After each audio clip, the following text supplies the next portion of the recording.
saudara semua, apa kabar? Kabar baik for orang semua. Dalam kesempatan ini kita nyandak sendiri karena kita ada yang debatamang akang. Ini kenalkan kita PP Tua yang batamang dengan kita. Ya halo, salam kenal semuanya Bapak Ibu Saudara yang terkasih di dalam Kristus Yesus Tuhan kita. Nah, edisi ini orang mau bahas dulu ya, bukan mau bahas sebenarnya. Orang cuma mau bincang-bincang berkaitan dengan fenomena. Maksudnya kenyataan sekarang yang orang dah hadapi. Kan orang kan masih dalam suasana tahun baru. Orang solia Kang, banyak bencana alam. So bertubi-tubi dan orang bilang. Mulai kemarin pesawat jatuh, baru di Kalimantan Selatan ada banjir, baru Mamuju ada gempa yang banyak korban. Pokoknya banyak, dan di Jawa juga ada. Tahu-tahu di Manado kemarin orang lihat di berita, orang bertelepon, tanya pak keluarga di sana, hujan kerasnya berhenti. Ada banjir, ada longsor, ada keluarga yang meninggal. Jadi kalau bicara penderitaan toh, pastikan orang tak pikir ya, namanya penderitaan, ada kesakitan, ada nyaman, ya toh. Ya. Di ujung-ujung kematian dan. Nah, kalau bicara kematian kan bagaimana ya? Pasti orang ada DP istilahnya tanda kutip ketakutan dang menghadapi itu. Nah, sebagai orang Kristen bagaimana kan orang kan? Ya tentu pertama-tama kita berempati ya dengan segala keadaan yang ada. Ya, pertanyaan yang klasik ya, seklasik daripada perjalanan peradaban umat manusia. Waktu berbicara soal penderitaan, kesulitan, dan bahkan yang mengancam kehidupan umat manusia yang berending, yang berujung kepada yang namanya kematian, seluruh daripada umat manusia, termasuk kita nih, ya, pasti kita akan mengalami yang namanya takut. Ya. Tapi masalahnya adalah, apakah betul kita sebagai seorang Kristen yang sudah percaya kepada Tuhan Yesus Kristus, kita itu sebetulnya ya, butuhkah kita takut, atau takut itu berbeda dengan ketakutan? Nah, ini hal yang sangat dua hal yang nanti mempunyai konotasi dan pengertian yang berbeda. Dan yang paling kita harus melihat, yang harus cermati di dalam hidup kita, ya kan? Solusinya itu sudah diberikan di dalam sebuah cerita, bahkan yang absolut. Kita harus kembali kepada sumber yang original, yaitu apa? Bible atau kitab suci. Nah, menarik ya, saya membacakan ya kan, bahwa di sini dikatakan bahwa kematian itu bukanlah merupakan sebuah ketakutan, tetapi ya, yang berbeda dengan pandangan daripada yang umum ya, yang kita biasa alami, yang kita biasa pikirkan. Dikatakan di sini adalah kematian itu harusnya kita berbahagia. Di mana itu ada ayatnya? Nah, kita melihat itu di Pengkhotbah 4 ayat yang kedua. Ya, saya bacakan ya, singkat ya. Pengkhotbah 4 ayat yang kedua. Oleh sebab itu, aku menganggap orang-orang mati yang sudah lama meninggal lebih bahagia daripada orang-orang hidup yang sekarang masih hidup. Ya. Jadi pengkhotbah katakan, ya kan, berbahagia kita. Ya kan, kita menganggap orang-orang mati yang sudah mendahului kita itu lebih berbahagia daripada orang-orang hidup yang sekarang masih hidup. Ya. Jadi sesuatu hal yang berbenturan ya kan dengan apa yang kita biasa alami, yang kita biasa pikirkan di dalam pandangan hidup umat manusia. Seperti itu. Oh, begitu man. Kalau tadi tuh di pengkhotbah bilang mati itu berarti bahagia kan? Ya. Man, kenyataannya kan ya kita sendiri mungkin dengan sama orang kan bicara mati, kematian. Takut Jono. Jadi bahagia, Alkitab bilang bahagia, mah kenyataannya takut. Jadi bagaimana kan kalau begini dilema kan? Kita sendiri takut. Ya, takut dalam pengertian itu manusiawi. Ya kan? Nah, problemnya adalah kalau waktu orang melihat perspektif kematian itu, yang tadi saya katakan, itu hanya dalam perspektif ketakutan. Ya. Dia tidak clear melihat perspektif kematian. Ya, takut sekali membicarakan kematian, bahkan ditabukan mungkin di dalam kultur atau budaya kita di timur. Ya, tapi bagi kita harus clear memikirkan, ya kan, kalau di sini dikatakan mati itu adalah bahagia. Nah, kita coba menyambungkan di dalam keterkaitan dalam sebuah realita sejarah yang pernah ada. Sejarah yang bagaimana? Sejarah 2000 lebih tahun yang lalu yang sudah dibuktikan dan yang sudah dilakukan oleh Yesus Kristus Tuhan kita. Allah berinkarnasi menjadi manusia, dan waktu dia menjadi manusia, dia menjadi manusia yaitu untuk mati di kayu salib. Kenapa dia harus mati di kayu salib? Ya, kamu dipikir bodoh sekali. No, itu bukan kebodohan. Tapi itu adalah tindakan anugerah Tuhan di luar batas, ya, logika kita, kemampuan kita bisa mencerna apa yang Kristus lakukan. Dan kalau kita sadar di dalam kesadaran kita bahwa kita ini seharusnya sudah mati dalam dosa, maka itu kita takut menghadapi kematian, ya, karena kematian itu berujung nanti dalam kekekalan kita akan dihakimi oleh Tuhan.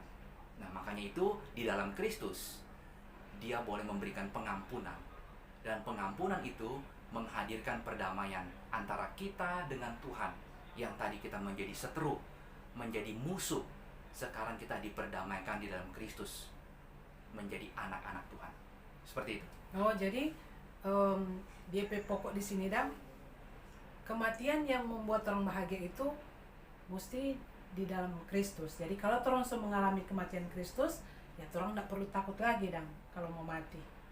Begitu dah. Ya, betul. Jadi sepanjang kita bisa memahami kematian Kristus dan kita mengalami perjumpaan dengan dia di dalam kematian dia, dan ingat, sekaligus di dalam kebangkitan dia. Karena apa? Kebangkitan membuktikan juga bahwa maut dan kematian itu telah ditelan oleh kuasa kematian dan kebangkitan Kristus. Artinya apa? Kita tak perlu takut waktu kita mati.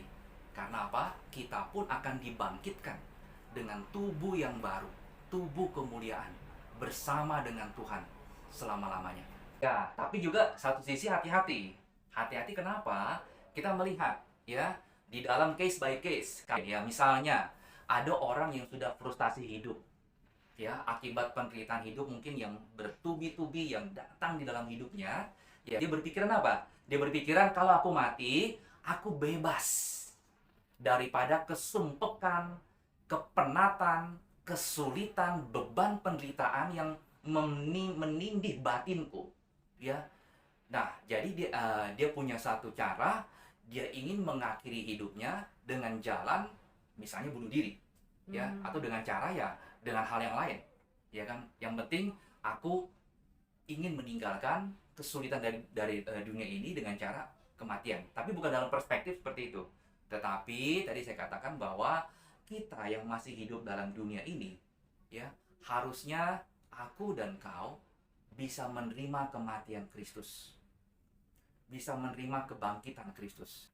Kuasa dosa telah dibebaskan. Nah, itu yang menjadi kekuatan dan sandaran kita waktu pengkhotbah dikatakan mati itu berbahagia. Seperti oh, begitu. Jadi kan tuh yang orang pikir, oh, mati kok tak bahagia, cepat-cepat jauh mati, supaya tolong semua oleh bebas dari masalah. Bukan seperti itu. Mar, kematian yang betul-betul sesuai dengan ketetapan dan rencana Tuhan. Jadi sebenarnya kan bicara kematian pasti kan ada hubungan dengan terompe hidup sekarang ini toh. Ya. Jadi bagaimana itu?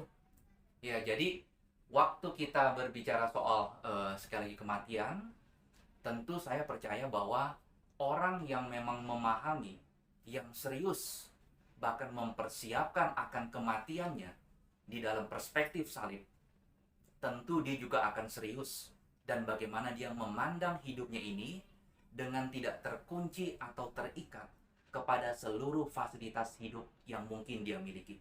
Ya, contoh. Ada orang membangun satu perspektif hidup, ya kan, bahwa hidup itu harus sukses. Harus sukses. Ya, kalau belum sukses, artinya itu belum menjadi manusia. Kalau dia belum sukses ke dalam impian yang dia capai, nah yang lebih parahnya adalah sekarang banyak orang yang membangun kesuksesan, ya, yang membangun kenikmatan hidup, ya kan, seolah-olah itu hidup hanya di sini satu kali, dan tadi eksesnya adalah dia takut menghadapi kematian, Karena apa? Dia ingin membangun seolah-olah surga di dalam dunia ini. Dia ingin apa? Membawa Tuhan, menurunkan Tuhan di dalam pengertian, Tuhan, aku ingin kaya nih. Tuhan, aku ingin bebas dari sakit penyakit. Tuhan, aku tidak ingin segala kesulitan dan penderitaan dalam hidupku menimpa aku. Dia bermohon kepada Tuhan, dia turunkan Tuhan, hanya sebatas itu. Atau dengan kata lain, kalau yang pernah nonton film Aladdin, ya kan, jadi jin itu nanti akan bilang, apa permintaanmu akan aku kabulkan. Nah, ini yang menjadi satu kebahayaan yang tadi saya katakan, bersign efek, membuat efek samping. Kenapa orang sampai membuat perspektif bahwa mati itu tidak bahagia. Kita juga bisa melihat, ya, waktu orang itu siap menghadapi kematiannya dengan satu perspektif yang benar, dengan latihan rohani yang baik, ya, tentu dengan pengenalan terhadap siapa itu Tuhan Yesus Kristus, pengenalan terhadap dirinya, pengenalan tujuan dia hidup, apa makna hidup, waktu dia hidup itu apakah hanya sekedar meraih kesuksesan secara just material, itu melelahkan. Ya, jadi di dalam dunia ini juga kita itu mesti melihat, ya, kita disuguhkan dengan dunia yang sekarang ini, dunia modern yang kita hidupi ini, itu punya satu anggapan yang mengatakan begini, more pleasure, less pain. Jadinya kita itu ingin menciptakan, ya, lebih banyak daripada kita ingin menambah sebuah kesenangan, ya kan? Tapi yang namanya penderitaan, kita berusaha meminimalisir. Apakah ini sebetulnya konsep Kristen? No. Kalau Tuhan ingin menghindarkan penderitaan, tidak mungkin ada salib. Kalau tidak ada salib, aku dan kau tidak mungkin akan mengalami pengampunan. Kalau tidak ada pengampunan, tak ada keselamatan. Mungkin sebagai penutup, kita bisa melihat bahwa takut menghadapi kematian itu natural, wajar. Tapi sebagai orang Kristen, ya, Alkitab membuka rahasia yang begitu dalam. Waktu berbicara takut terhadap kematian itu, takutnya apa? Takut kita tidak bisa mempersiapkan kematian dengan sebaik-baiknya di hadapan Tuhan. Takut nanti ending hidup kita tidak memuaskan hati Tuhan, tidak menjadi berkat bagi banyak orang lain. Tapi justru sebaliknya, ya, kita membangun atau merugikan orang lain, tidak berdampak yang baik untuk masyarakat, ya kan, melakukan segala kejahatan, ya kan, tidak mau percaya kepada Tuhan Yesus Kristus. Dan semoga kita semua disadarkan, dicelikan. Berani mati, otomatis kita berani hidup. Orang yang tidak berani membicarakan atau mempersiapkan kematian di dalam perspektif salib, dia tidak mungkin akan membangun satu kehidupan yang tepat sasaran, bagaimana dia menjalankan hidupnya untuk menggenapi seluruh kehendak Tuhan. Mungkin seperti itu. Iya, jadi demikian torang sadiki sharing sadiki berkaitan dengan torang hidup sekarang ini, dengan fenomena yang ada, bagaimana kematian itu bukan lagi hal yang menakutkan, walaupun mungkin secara manusia torang tetap ada takut, tapi takut itu bukan membuat orang ketakutan sampai orang sendiri sudah ya tak tidur aja ingat-ingat segala macam yang terjadi di sekitar orang. Dan akhirnya ada satu lagu yang membawa kiranya kita kepada salib Kristus yang berjudul Ku Percaya Peristiwa Kalvari. Dan lagu ini kiranya boleh menghibur kita semua, dan dengan iman kita memandang kepada Kristus dan karya keselamatan yang kita terima di dalam Kristus. Selamat mendengarkan.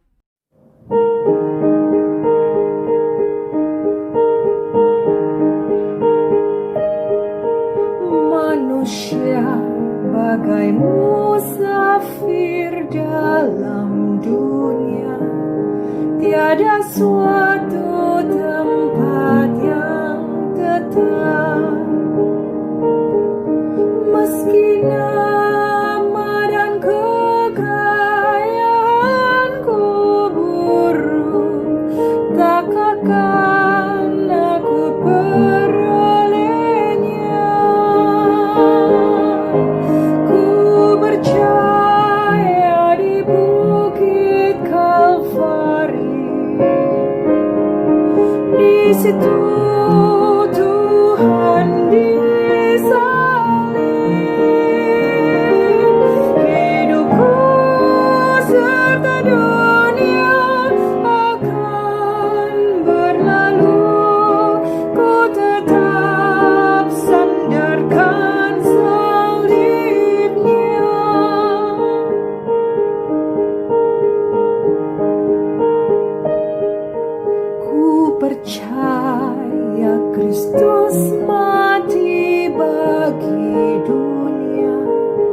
dan dapat mengubah hidupku,